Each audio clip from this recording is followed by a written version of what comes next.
Hello and welcome to Read with Pride, a podcast focused on LGBTQIA+ literature brought to you by the Ocean County Library's Ocean Pride Committee. Hello and welcome to another very exciting episode of Read with Pride. As always, I am one of your intrepid co-hosts, Frank. And I am your other intrepid co-host, Lexi. I use she, her. And I use he, they, but you knew that already. And today, we are going to be talking about sports with a very exciting guest. Guest, please introduce yourself. Hello, I'm Valerie. I use pronouns she, her, and I love sports. Well, sport. I love a sport. Just one. And what sport is that you love? It is baseball, baby. And I don't think any of us are talking about it today. No, I will not be talking about baseball today. Well, I mean, I will. But this book is not about baseball. Amazing. So today, for Women's History Month, as well as just an interesting topic to talk about, we are going to be highlighting queer women athletes. So we have each read a book highlighting one wonderful queer woman athlete, and we're going to be talking a lot about sports and the relationship between sports and the LGBT community, and hopefully I'm going to learn at least one new fact. Yes, I love that. Hopefully I'll be learning some fact, any fact. I know nothing about sports. I don't really do them, so this is a learning experience for me. I play one sport, and I know nothing about anything else. Perfect. I play roller derby. It's a lot of fun. I like going very fast on roller skates and throwing my whole body into another human being. Yeah. Safely, as according to WIFTA regulations. Of course. And growing up, I was the most aggressive point guard in my summer basketball league. I like that you carry that with you. Like, that is a title you carry. I don't think I ever made a shot, but doesn't you know matter. what? I had that dog inside of me. You and had that dog, a chihuahua. Okay, but still, it was there, okay? Everybody heard that bark. All right, I love that. Yeah, I know nothing. I love roller derby. I have the joints of 100-year-old cat, so it's not happening for me. Yeah. But it looks really cool. It looks cool. All right, so what did everybody read? Since we all read something different, what are some of the titles? Valerie. I read All In, which is Billie Jean King's autobiography from, I want to say, like 4 or 5 years ago. Okay, all right. I read Make It Count by Cece Telfer, this book came out in 2024, and it is also an autobiography. Telfer was the first trans woman to win a NCAA national championship in the 400-meter hurdles back in 2019, and she has a pretty incredible story. Excellent.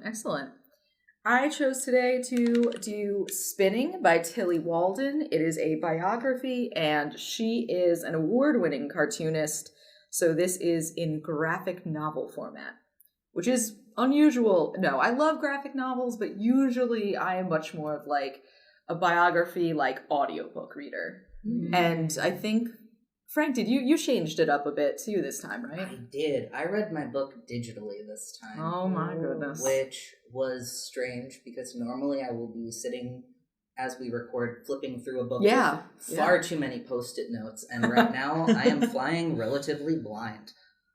But it's okay. I can make it without the safety blanket. I have faith in you. Thank you. I believe in you. All right. So just to start off, we know what level of sporting knowledge we're coming into this with.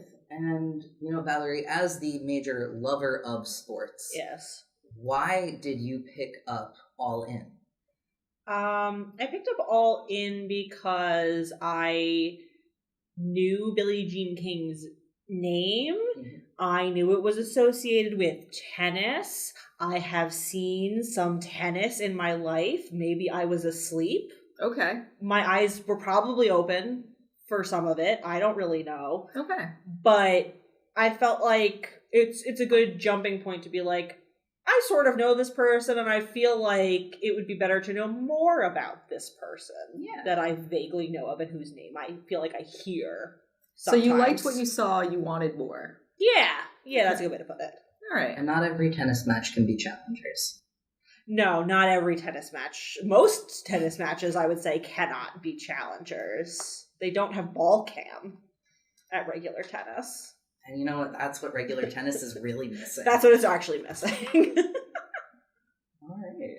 So I know Billie Jean King primarily because I was a big nerd in high school, and her Battle of the Sexes tennis game is one of the big moments that's talked about in, like, the 80s?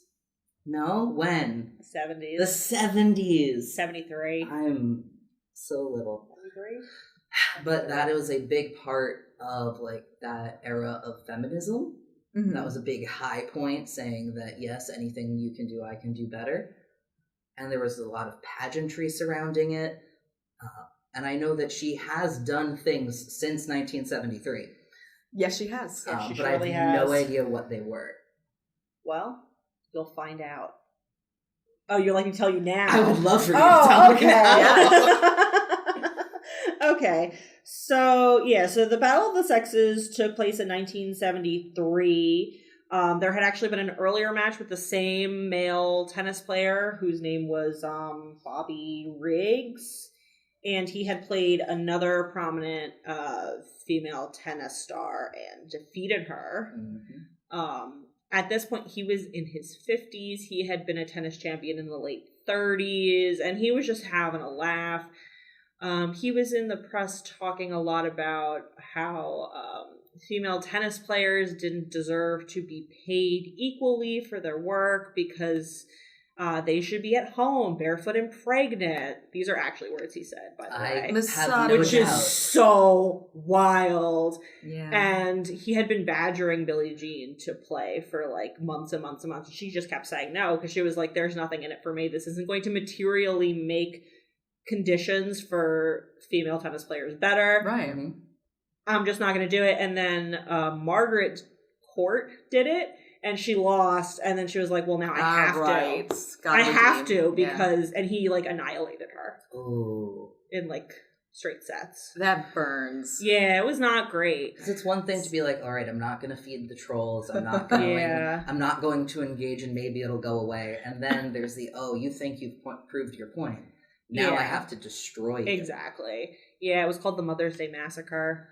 Oh, it was it even really had a catchy name. It had a catchy name. It was really bad. But yeah, then Billie Jean was like, all right, old man, I got you. And so that, like I said, that was 1973. She was 29. She'd already had surgery on both of her knees by that point. And so from there, her playing she went back and forth about retiring from singles and just playing doubles, like with a partner, either with another woman or mixed doubles, which is playing with a man. And she went back and forth on that, but she and her husband, Larry King, which again, still mystified that Larry King wasn't always like a 4-foot tall old man with really big glasses. Yeah, that picture you showed lore. me. That's lore.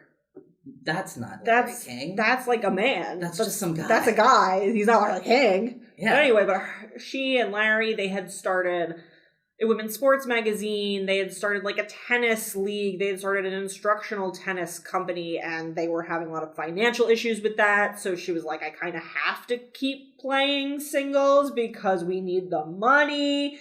So it was a lot of that. And she was also dealing with the fact that her former lover, girlfriend, who had been working as her assistant, their relationship kind of deteriorated pretty quickly, but she was living in one of their houses and still getting paid, and that culminated in like a big scandal and when it all came out in the 80s, and basically forced Billie Jean to continue playing even as she continued to age, because she had to pay back all the lawyers' fees.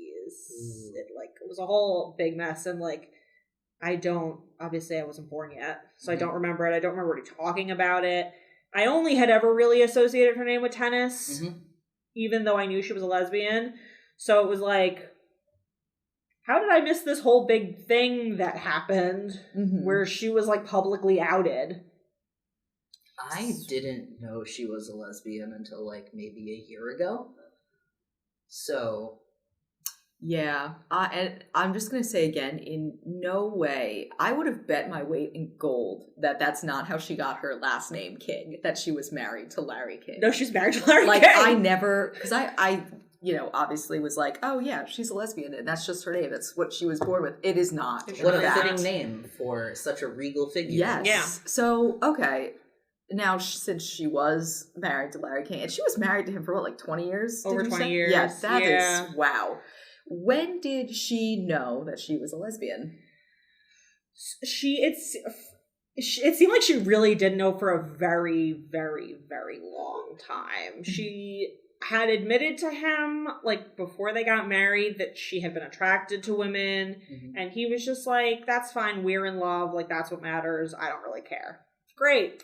And then early on in their marriage, because they were spending so much time apart, because she's playing tennis all over the world, Right. and he was in law school at that time, and then he moved to Hawaii, and she was like, there's no tennis in Hawaii, I can't be based in Hawaii. So they were just spending a lot of time apart regardless. Right. And at one point, a few years into the marriage, she had admitted to him that she'd had affairs with women. And then he also started having affairs. Yeah. Like, it's just like, this whole thing deteriorated very quickly, but they still cared a lot about each other. Sure. And they were just like, it seems silly to get divorced because we still love each other, but like, I'll do my thing, you do your thing. Yeah. Don't ask questions you don't want the answer to. That sort of kind of was the vibe. Like, they cared a lot about each other, and they were in on all these business ventures. Right. And so it was like they were so tangled up in one another. Honestly, it was easier. It was yeah, just they were easier. just like, we're married. Yeah. And like I said, she did get pregnant. So it's not like they never acted as a married couple. Right. It's just that they spent so much time apart, and she, as she continued to age, she learned progressively more and more about herself, that she felt deeper attachments to women than to him, even though she loved him. That's really fascinating. Yeah. That's something I've seen in a lot of lesbian narratives specifically, that there seems to be a second layer that a lot of people need to peel back. That it's one thing to be like, all right, society tells me that as a woman I have to be attracted to men. Got it. But women also very pretty, and I figured that one out. And then going from that to being like, oh no, actually, forget about the men. I'm all about the ladies. The ladies and Larry King. The ladies and Larry King. Which is not to say that bisexuality is of not course. as a bisexual. Of course. But she identifies as a lesbian. She identifies as a lesbian. She calls it out. And, you know, especially for later in life people, coming to a more, I guess, absolutist conclusion can take a lot more time. Sure. Yeah. Fascinating. Yeah, and she even said, she was like, it wasn't even that I wasn't physically attracted to him. It's just the level of connection was so different with other women than it was with my husband. Yeah. Which is just like, okay. Mm-hmm. Yeah. You gotta live your truth. Mm-hmm. Yeah. All right. So before we kind of get into some more questions and kind of dive deeper in that, I'm going to steer this conversation a little bit. Can you, Frankie, tell us what your book is about? Yes, I can. So, again, I read Make It Count by Cece Telfer. She's a fascinating individual. She is still, very much so alive and, in her athletic prime. Highly recommend checking her out online. How old is she? Oh, my gosh, I should know this. Or, age range? She was a senior in college in 2019. Oh, okay. So she's still young. in her 20s. Oh, okay. Yeah, she was shooting for the 2020 Olympics. Okay. As a non-sport person, I had no idea that she was that young. Yeah. Every time someone calls for a sports question and they say, I would like to know the birthday of the people who are eligible for the NFL draft, I too am shocked. That's a joke for Yeah. all you librarians out there. If any of you are listening. So Cece grew up in Jamaica, Mhm. and in Jamaica, there is a lot of queer phobia in the culture that is very normalized, and two, running and track and field is also a huge sport. Right.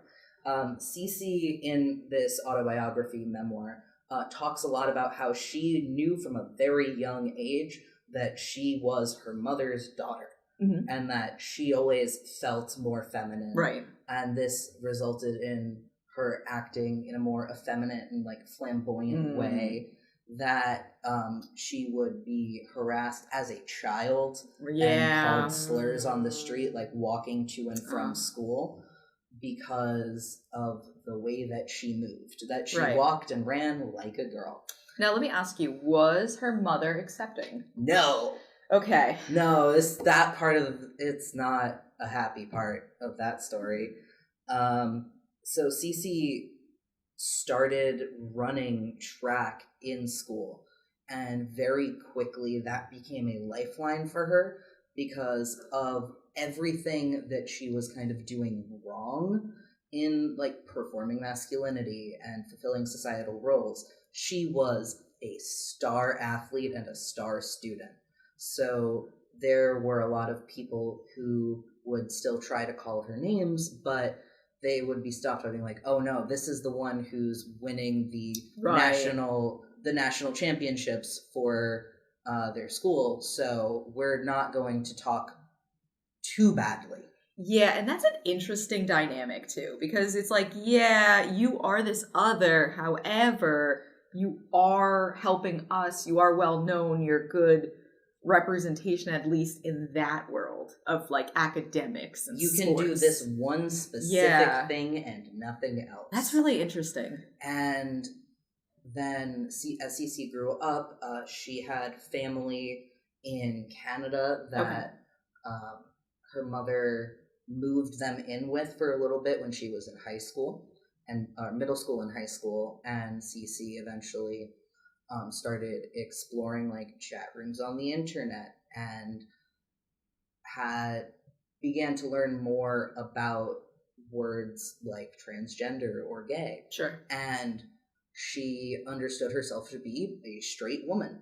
Mm-hmm. And when she came back to Jamaica, there was a moment where she was chatting with some guys online, and those chats came up when someone else was using the family computer, and she kind of needed to flee as quickly as possible. Yeah.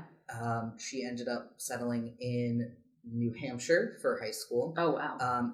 Culture shock. Culture shock. It was like, couldn't be more different. Jamaica to Toronto, back to Jamaica, then to New Hampshire. Do you know if was she from like what part of Jamaica was she from? Was she like Kingston, or was she like a more rural? Like, based off of the descriptions, it was more rural. I do not remember. Okay. But wow, what a change to go from Jamaica to Canada to New Hampshire. Yes, and she spent a very long time in New England, loved it there. Wow. Towards the end of her junior year, her mom actually moved back to Jamaica, but Cece didn't want to leave. Was her mom with her in New Hampshire, like the whole time? She was there for the first half, basically. Okay. And her mom was not supportive. Right. Thought that her son was gay, and that was an incredible disappointment, even though Cece continued to excel in athletics and academics, worked really hard. But when her mom went back to Jamaica, she actually begged her mom to be able to stay to finish out high school in New Hampshire. Right. And one of her coaches in high school worked with some of the teachers in her school to cover half of her rent and utilities for the place that she was staying for the year, so she would be able to stay. Wow. Cece has been supported by some very wonderful people in her time. She ended up going and continuing to go to college in New Hampshire and run track. College was when she started really understanding herself as Cece and started making moves towards medical transition. She had completely socially transitioned on campus and was making a lot of excuses to her mother, like, no, you can't visit. No reason. Yeah, and like college is such a normal time to explore and completely reinvent yourself or really show who you are or to try different things. Yeah. So I think that's a very common, like, pivotal time, though, when you're, like, figuring things out because you're finally away from your parents and a lot of times where you grew up.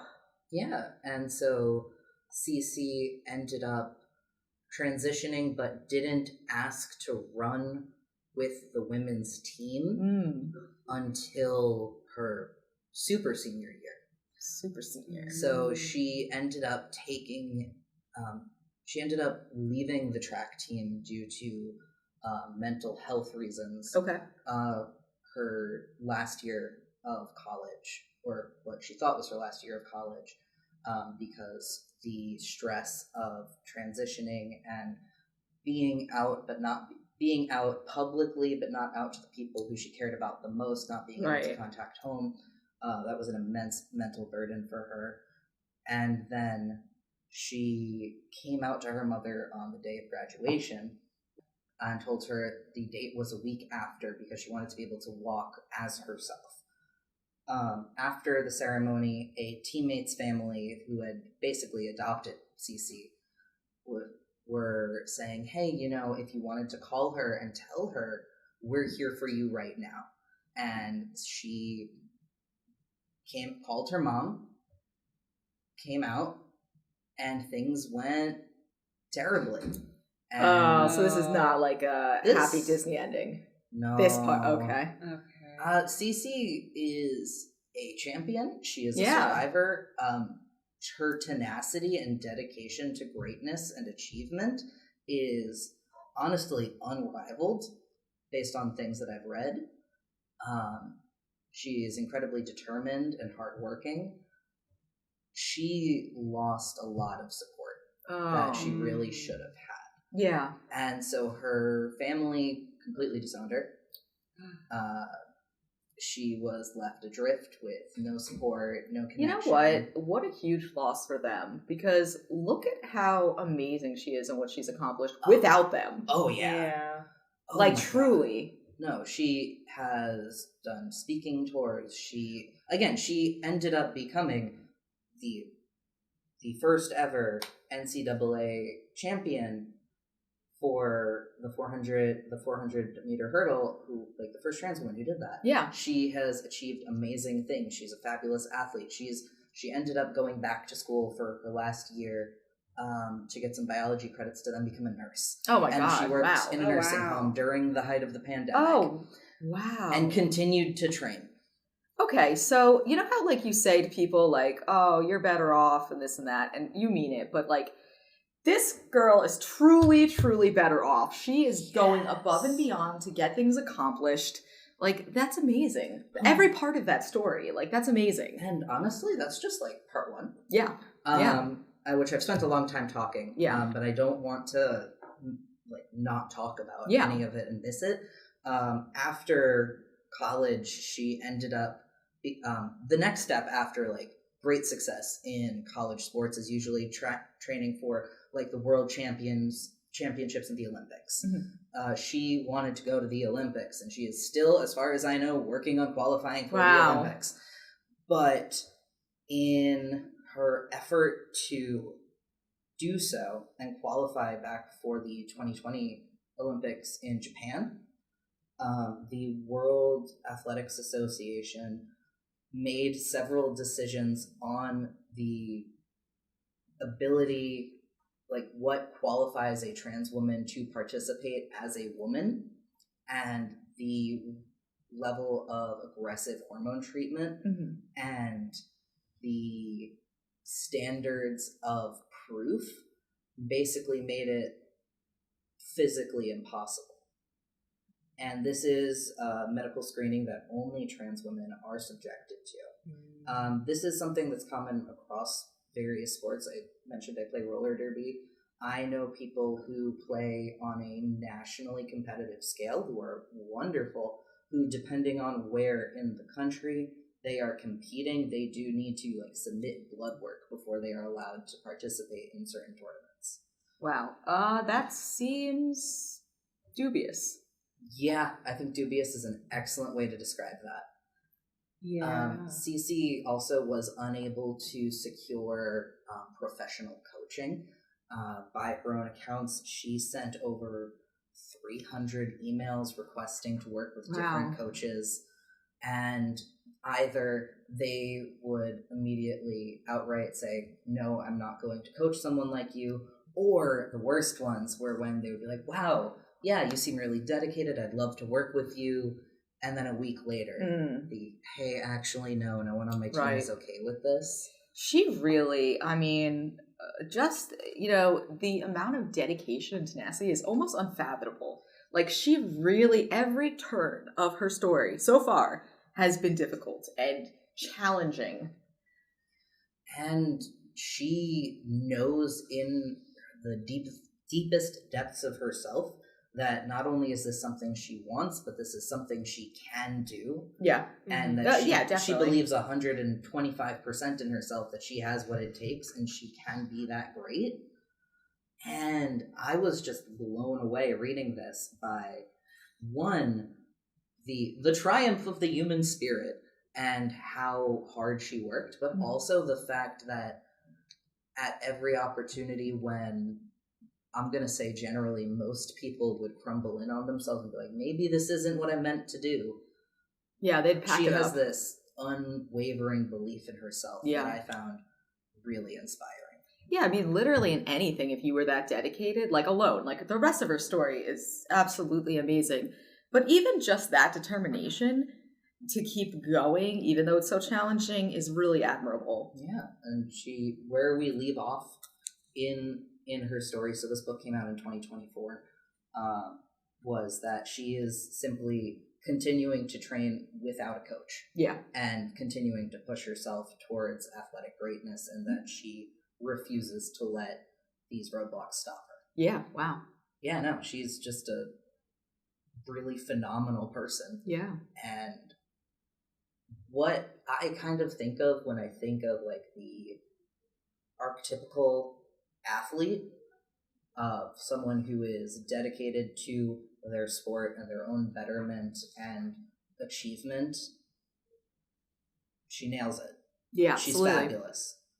Also, this is just a fun side thing, she always races in a full face lashes, fresh nails. Oh, amazing. It's icon behavior. Amazing. So she's just a delight. Anyway, I talked a lot. Lexi, what did you read? Not a worry. It's all good.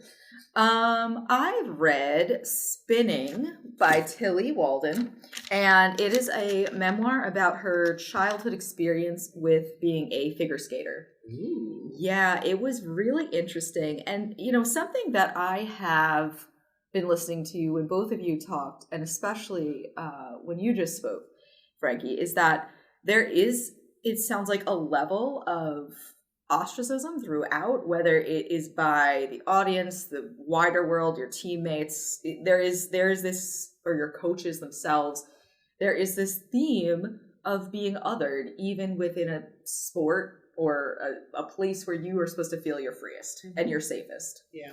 And, in my book, so Tillie she's actually from New Jersey, shout out. And then she moves, her parents move her to Austin, Texas. Well, why would you do that? Which, brother. Yeah, and in the book she really talks about how, like, different it is. And, she doesn't know anyone. She has to start on a new team. She goes to a new school. Nobody likes her. Like, it's just, like, really awkward. People are bullying and they're mean to her. But she finds eventually, like, her people, which thank everyone for that. But she knew really early on that she was gay. She wrote that she kind of figured it out from the time she was 5 years old. She never doubted. She didn't know anything else. She didn't tell anyone, though, because she knew that it was different. So she didn't really say that until much later. But this memoir is really nice. She is an award-winning cartoonist, and her art is really interesting. She really conveys like people's expressions and their body language, which can be extremely difficult to do through comics. And it's just really impressive because, well, I knew, like, so I had known, because I had previously dated a figure skater, and I knew how intense the lifestyle was and the training, and having to be up at like 4 a.m. to be at the rink by 5. Then you work out, you do your routines, you go to school, and then oftentimes after school you go back. And it's just a really tiring, rigorous lifestyle. Yeah. And, you know, I think she really does enjoy it at first. There are definitely pieces that she really enjoys, but it starts to build up as this like exhausting thing where she kind of questions like, yes, I am really good at this thing, but why? Why am I doing this? Like she gets to a point where it's just like, who am I doing this for? Did either of you guys kind of feel that in your books where that main character that you were talking about kind of has a moment of why am I doing this? Or was there none of that?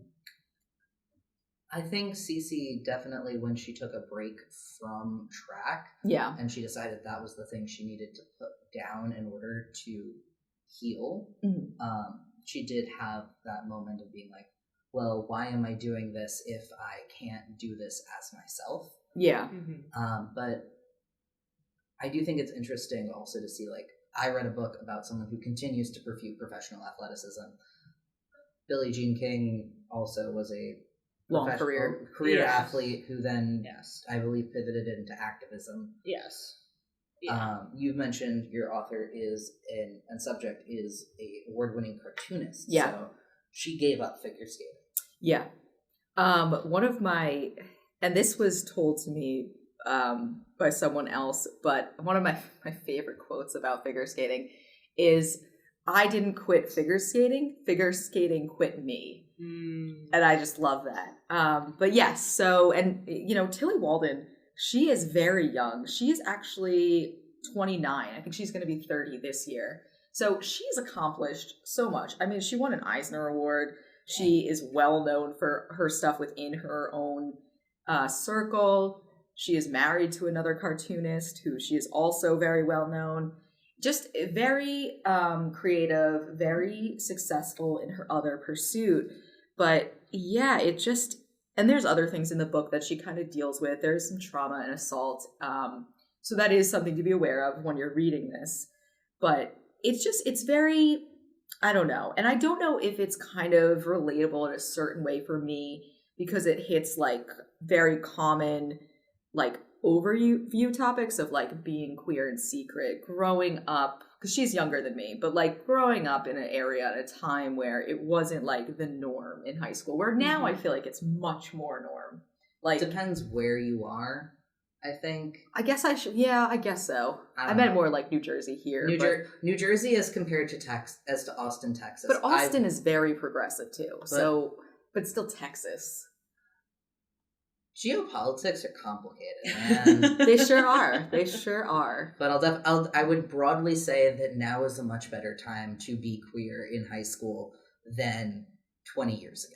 Yeah. I feel like that's a solid, probably a solid statement. Yes, yes. Billie Jean talks about that a lot. She's like, everything, you know, people are still having a hard time. There are still a lot of issues. Trans people in particular face a lot of issues in relation to sports and their ability to participate and where they're allowed to do this versus not this and being taken to court every other minute. Yep.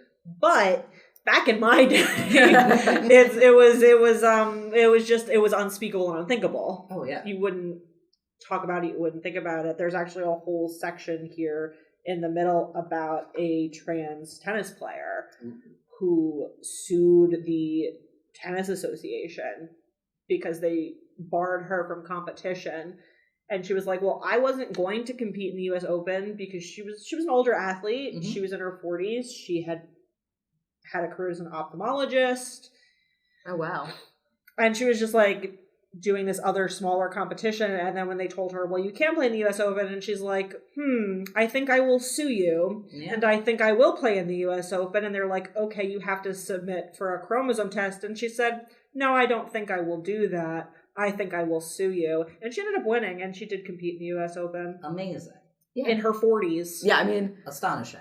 everything amazing. Yeah. Oh, also, just as a quick fact check. Yeah. Earlier we did have to pause due to sound interference, and we did learn Billie Jean King was not married to the Larry King, just a Larry King. So it was just some guy. He is just some guy. He probably had other things going for him, but he was not. He was not famous like that. I was just like, I know that when you get to a certain age, you do start to shrink. Mm-hmm. You do. But that guy looked pretty tall in these pictures, so he would have had to shrink a lot.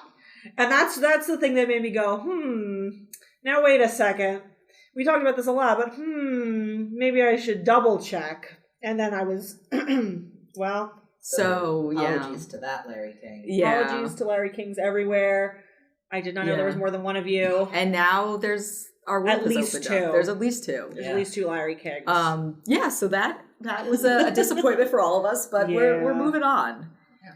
So I think that it's interesting too. So like part of my book too is that since she knew so young that she was attracted to girls, there was this element of awkwardness because she was working with girls very close and, was doing the typical, like, I'm a young, close girl to my friends. We're going to do sleepovers and, you get changed in the locker room and whatever. And there was that awkwardness for her because she always had to check herself to make sure that, first of all, no one knew or suspected, but also that she was being appropriate, I guess you'd say. And it was really interesting because it's not something I think that a lot of people would think about, but I have a thing. Yeah, please. So there is a quote somewhere that I've seen all over the internet about how men will create the most intricate rituals in the world to touch each other. And sports is one of the cases where you have these really intense bonds of camaraderie and friendship, and also you get very physical with people, and you are around each other's bodies. You're looking at your teammates' bodies to anticipate, what are you going to do next? Is your form good? Is my form good? Right, just to work. How to communicate. Yeah. And also that does mean at points you will have to come in physical contact with other people.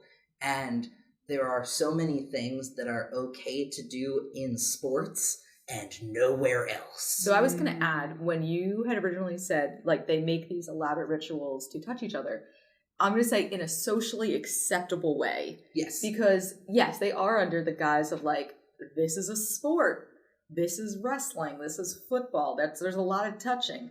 But yeah, that is something that's very interesting because while, you think that there is more of an acceptance with women being close friends or touching each other in a very roommates. Yeah, roommates, you're hugging. It's are they sisters? Anytime I feel for a while, two girls were out in public, hugging or whatever, it was oh, are they sisters? Whereas men, you would definitely, maybe not in some places, but in a lot of places, you would bat an eye on two men hugging or holding hands or whatnot. How does Tillie's falling out of love with figure skating manifest, and what is her journey with her sport? Sure. So it's kind of a slow burn. I mean, she does figure skating for years. It's not over a year. This is a slow burn over a couple years. And I think as she was kind of figuring out that maybe it wasn't what she wanted to do, she was also realizing more of I want to pursue girls. I want to pursue other things.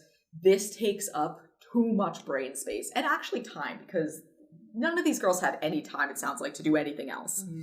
So you kind of see her, she has an older girl who's on the other team, the older teen team, and she's on the younger teen one, who she starts getting really close to, who's a friend, who's a mentor. And then she starts kind of glomming onto her a bit. But there's that, and I feel like you guys probably know what I'm talking about when I say this, but there is that experience of being a queer girl or even just a queer person and then having one best friend who is like, are they just a best friend? You know, like it's a very common trope where it's like canon event.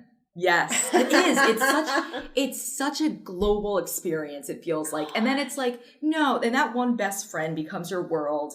And it's like, I don't know. But then something happens. Yeah, that's either gonna... And you're devastated.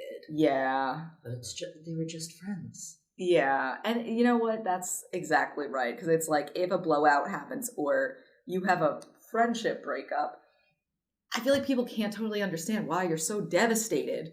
But in any case, or sometimes it turns into a relationship, but like there is that critical experience of having that best friend. And so for Tillie, having this best friend was kind of... People kind of picked up on it a little bit. There was this one, I won't like give all of the fun details and little things away, but like there is that one bully who, while I was reading it, I was kind of like, why are you picking on her like that? Like, is there something else? You can read it and see for yourself. But like, there's that flavor of like, that really toxic saying that's like, they're doing that because they like you. When it's like, oh, he's picking on you because he likes you, or we tell kids. There is a little bit of a there's a flavor of that. But yeah, you kind of see her grow. You know, she just kind of realizes other things. She comes into herself. There's things that happen, but it's very interesting. And also I have to say, so like you both have stories with athletes who are in professions that can go on past like teenhood. Yeah. Figure skating is a little bit different from that in that, yes, there are definitely people who are older, but the overwhelming majority of people participating in this sport are young, like high school, and which, I don't know, I just, it's such a flavor too of like devoting your life to this sport, this one thing, and then all of a sudden you're 18 and it's done. Yeah. Like it's so, for better or worse, that is so, I don't know, disorienting. Yeah. Like there's nowhere to go unless you're like really professional, and even that is very, very niche. And let's say that you get to 25, 28, then you're done. You're an oldie. Then you're ready to coach. Yeah, and then it's like even coaching though, it's such you were kind of talking in this book too about how like you have coaches, but it's not like there's like 5 coaches for every team. Like it's like these girls are all being taught by like 1 or 2, and then it's like this group is by 1. So like, yeah, it's very limiting. And I remember, just reading this and thinking, yeah, it's one of those sports that you put so much into and then it's just gone one day. Like it's just gone. And it reminded me a lot, honestly. They made comparisons to like ballet because it's another thing that like you do so strongly and consistently. And then you destroy your body. Yeah. Yeah. And then you're 21 and you have, the joints of a 67-year-old. Your foot falls off. Yeah. So I don't know. Do you guys have any comments, experiences in your books or... Well, I mean, I talked a little bit about Billie Jean ended up playing a lot longer than perhaps she might have otherwise just because of her financial situation. But something I didn't know before this was that there wasn't really professional tennis to the same level. Yeah, so like the big events that we think of, you think of like Wimbledon or the US Open, they were amateur only. You could not be a paid professional player. Wait, what? Or you would be barred from those tournaments. Wait, that's not how that they works anymore. did not open them to professional players until after she was like playing. Wait, so which like boggles. I was just like, what do you mean? What? I mean, that's what the Olympics there used were to be too. There was no prize money. The men would get a tie, and are the you ladies, kidding me? Yeah, no. Wait, they didn't allow professional. So if you were making like. They used to do acts similar to like the Harlem Globetrotters, where they would do tours and they would play matches for money. But like that, if you were doing that, you could be barred. So this is blowing my mind. Because I this know. is nuts. Wait, so it was just a bunch of, let's just say you could be an amateur. It's just a bunch of people off the street playing tennis. Like there were qualifiers, I'm sure, but like you weren't, it wasn't like prize money or like what is this? What is that? they were literally playing for the love Just of the the game. love. Oh, see, And then when they finally were in a position, well, that's why it was a lot of wealthier people, a lot of white people. It's like because you have the time and the money. You have the time and the money. You're not working like. And it was especially strict here in the United States. So this player, Margaret Court, that I talked a little bit about earlier, she was Australian, and they were a lot more lax. Where she wasn't getting paid, but her apartment was paid for. Yeah, she was provided a vehicle. Her flight, like all this stuff, was covered.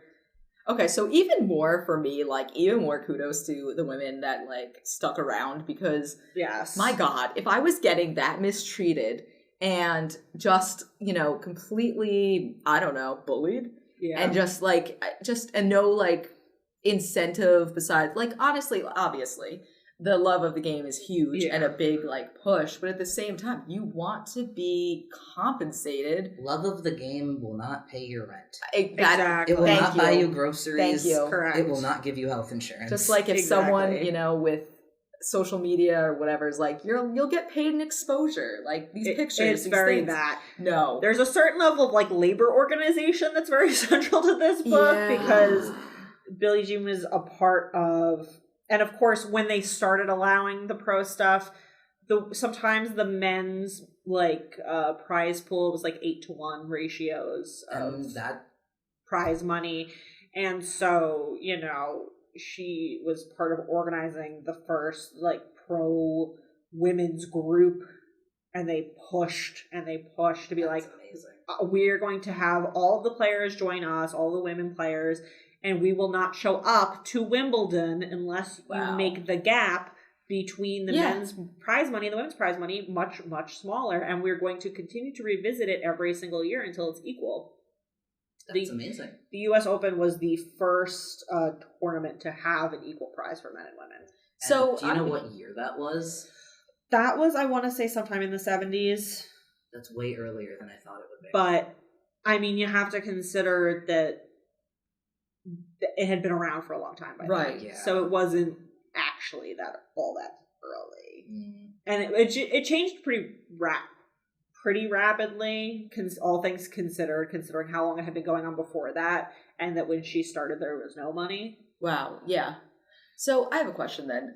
Can you say with her book, is the biggest focus of her book about this union, like about organizing it? Is it about her sexuality? Is it an even kind of split? It's like a chronological. Okay, so just from beginning to end. Okay. Yeah. Okay. Yeah, so it's interesting because she's talked obviously a lot about her family and all of these people that were there for her when she was young, and then she'll be like, well, later I had to argue with this person because they were hugely homophobic, or this person, started talking about this thing that really went against, and like, oh, my coach that I had when I was a kid said that women should not be paid at all. Like all these people who were there for her along the way that she then had to have words with because they simply didn't agree with her, and how even though like her family was loving and supportive and she did have a lot of people that helped her and supported her, it was only to a certain extent, as long as she was playing within the parameters that were set before her, and that wasn't satisfying to her, and it didn't strike her as fair, and so she was always pushing that, and then ended up having to complicate these relationships that she had built. Throughout all of our books, there is, to me, a mutual theme about you are kind of only good as how well you do, or how well you play. Like, you need to follow these very specific rules. You need to do really well. Like, it just, in order to have any kind of worth, I mean, your body is literally a commodity. Like, you need to have some sort of value from winning or something for people to support you. That even then, it's like... When we go to, like, discussions of, should trans people be allowed in sports, I think about not like the super elite level that like Cece, for example, she's amazing. She's dedicated. She is putting in the work. She is deeply dedicated to athleticism and does have a love of this sport. But also, sometimes you just want to hang out with your friends after school, so you join volleyball, and you're not going to win any championships. This sounds personal. Is this a real life example? I was not the most athletic child. Yeah. I was on the archery team. That's pretty cool. It was very cool. Archery team. What Okay, high school did you go to? fancy. Yeah, that was Okay, like fancy. right? We had pickleball at my school. That was about the most exotic thing we did there. It was funded by a grant. It was really cool. It was great. I loved my archery team. I was not very good. It's okay. But, like, You showed up. it was a co-ed team, and so much of it was just about having fun and bonding over this thing that we got to do together that was very unique. And I think that that is such a wonderful experience, regardless of the achievement that you can get from it. So archery was great because it was before, there was no time. For some reason, we weren't allowed to do it after school. So my school day started I think, officially at 8 in the morning, but we had to start archery at 6:45. Oh, okay. I'm out already. See, I was Canceled. out. I was in. I was really in. I love archery. This was Archery's also at the fun. height of like the Hunger Games movies coming out. Okay, I Doesn't love matter. archery. 6:45 in I the don't love morning. anything at Twice a 6:45 week. in the Never. morning. Also, Never. because Never. if you drink caffeine, you'll Yeah. get shakes. It was no coffee. So, I mean, in high school, I know that was like not. I don't know. Wow, that's okay. So 6:45, you got yourself there Twice a week. twice a week. For 4 years. Actually, for for you. 5 years. Good I for joined you. as an 8th grader. Good for you. Wow. Yeah, That's it was great. Wait, what time did you get up to be there at 6:45? I want to say 6. That's disgusting. Oof. Yeah, it was. So I guess I've technically been an athlete for a long time. you sure have. Okay. All right. So is that? I have a question. A fun question. So is that the most athletic thing you have done or do besides rollerblading? It's roller skating. I'm we do sorry. Quads. It's completely different. Oh no. This- Okay. Oh no, you've activated my trap card. No, I think that roller derby is definitely more athletic. It has pushed me to far greater heights. I love it. I love my team. And it's really cool to do something consistently and then see yourself get better over time in a very concrete Absolutely. way Mhm. that you don't get outside of sports, I feel. Yeah, I would say exactly because it's something that is very concrete. Yeah. I can go so fast and I can go backwards now. And I used to Oh, not be able wow. to do that. What? Wow. Whoa. Thank you. That's great. Totally That's a gnarly, solid. bro. That is that is such a skill. Right back at you. What's the most athletic thing that you do now? Wow. The tables have turned. I didn't think they'd come back to me. I thought I would just be the asker. I'm an indoor cat. So I don't do, I do things outside, but only the things I'm interested in. You go mining. I do go mining for rocks and crystals. It is a reason for me to breathe. So I probably would say that I do. I go like, not mountain climbing, but like in the sides of the mountains where all the hard stones are that you have to chip away with sledgehammers. That I do, that I love. It's very specific. And this is, okay, so this is why I would not have done good with playing for the love of the sport, because I get something out of this. I get to go home with crystals and cool rocks, and that is the incentive. I love it, but also I get to go home with things. So like that for me, like I need that incentive. Mm-hmm. But yeah, so mining for crystals, or hunting for anything I find interesting, like shark teeth, fossils, anything like that. That is like tangible. That is what I like. But yeah, wow. Yeah. I wouldn't do well with that. Valerie, what's your most athletic thing that you do in your life? I get out of bed in the morning. And that's wonderful and very brave. That's great. Yeah, the closest I've come to athleticism in the past like 5 to 10 years is physical therapy. And that's That's moving. But I don't. My back doesn't hurt right now, so I haven't done any exercises of late. And you know what? I'm at peace with that. I'm an armchair athlete. I'm coaching the team from the television, from the couch. And someone needs to tell them what they're doing wrong. Exactly. I have a lot of opinions about that. And sometimes you go in person. I do. And you tell them what they're doing wrong then. I do yell at them in person. They just don't listen very well. They need to work on that. They do. I'm hearing a side hustle as a coach. Listen, if they would put me on the team, if they would give me the uniform, I would show up and I would have things to say. I see a side hustle not as a coach, but perhaps as Statler and Waldorf. The two old men from the Muppets. Yes. Love them. Yeah. And I think that's the perfect place to end our discussion for today. As do I. Drink water, have as good a day as you can, and I don't know, maybe move your body in a way that's fun. Play sports, maybe? Follow your dreams. Yeah. You can't go wrong. All right. Thanks for listening. Bye. Bye. Thank you for joining us today. Be sure to visit the Ocean County Library's website for more podcasts and events. All the titles mentioned in today's episode can be found throughout the Ocean County Library, free with your library card. Until next time, happy reading.